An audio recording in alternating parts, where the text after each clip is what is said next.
अस्सलाम वालेकुम dear friends. आज मैं बात करूंगा बच्चों के अंदर कुछ ऐसी इन्फेक्शंस के बारे में जिनका के पता होना ज़रूरी होता है। और उसमें जो सबसे कॉमन है, बच्चों के छोटे बच्चों के सर में एक पपड़ी नुमा जो है वो जिल्द हो जाती है, उसके ऊपर जो है वो स्केल्स बन जाते हैं, ग्रीसी स्केल्स होते हैं और वो खुश्की नुमा महसूस होते हैं। और वो स्केल जो है वो गिरते हैं और वो चेहरे पे भी आते हैं, वहाँ पे भी जो है वो इन्फ्लेमेशन कॉज करते हैं, रेडनेस करते हैं, इवन बॉडी के अदर पार्ट्स पे भी जो है वो आ जाते हैं। इसको हम इन्फेंटाइल सिबोरिक डर्माटाइटिस कहते हैं।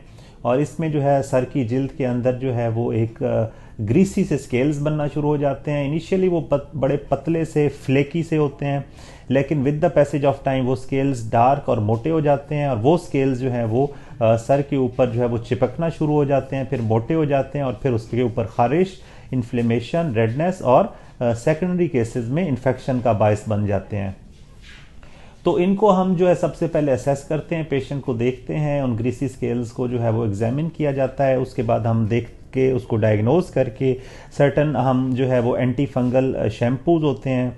इसके अलावा ऐसी कुछ माइल्ड पोटेंट स्टीरॉयड्स की ऑइंटमेंट्स होती हैं और लोशंस होते हैं, उसको हम मिक्स कराते हैं एंटी फंगल लोशंस के साथ और फिर हम उसको जो है वो अफेक्टेड पार्ट पे कुछ टाइम के लिए लगवाते हैं। उसके बाद जो है उसको हम कीटोकोनाजोल बेस्ड जो शैम्पू होते हैं उससे वॉश करवाते हैं। तो कुछ टाइम तक ये कर लेने से क्या होता है कि स्किन की जो इन्फ्लेमेशन का एलिमेंट होता है वो भी कम हो जाता है, स्केल्स भी ख़त्म हो जाते हैं और स्किन बिल्कुल क्लियर हो जाती है।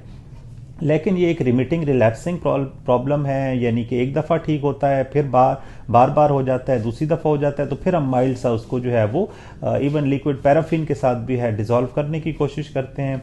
और इसके अलावा कीटोकोनाजोल बेस्ड शैम्पू से वॉश करके उसकी जो एज मेंटेनेंस के तौर पे जो है वो अप्लाई करते हैं, तो उससे भी जो है वो उसकी रिमिटेंस जो है वो कम हो जाती है।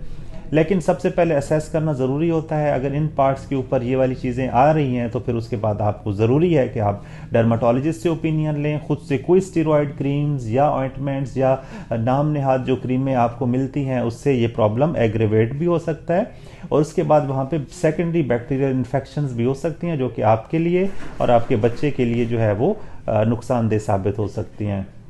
तो मैं आपको यही एडवाइस दूंगा कि अगर आपके बच्चे के सर पे, बॉडी पे इस तरह के स्केल्स बन रहे हैं जिनमें खुश्की है, खारिश है, रेडनेस है, ऊपर जो है वो पतली सी फ्लेकी स्किन हो रही है, तो आप जो है वो कंसल्ट करें अपने डर्माटोलॉजिस्ट से और उसके बाद उसका ओपिनियन लेके उससे उसकी दवाई करवाएं और इंशाल्लाह जो है वो ये प्रॉब्लम सॉल्व हो जाता है। Thank you.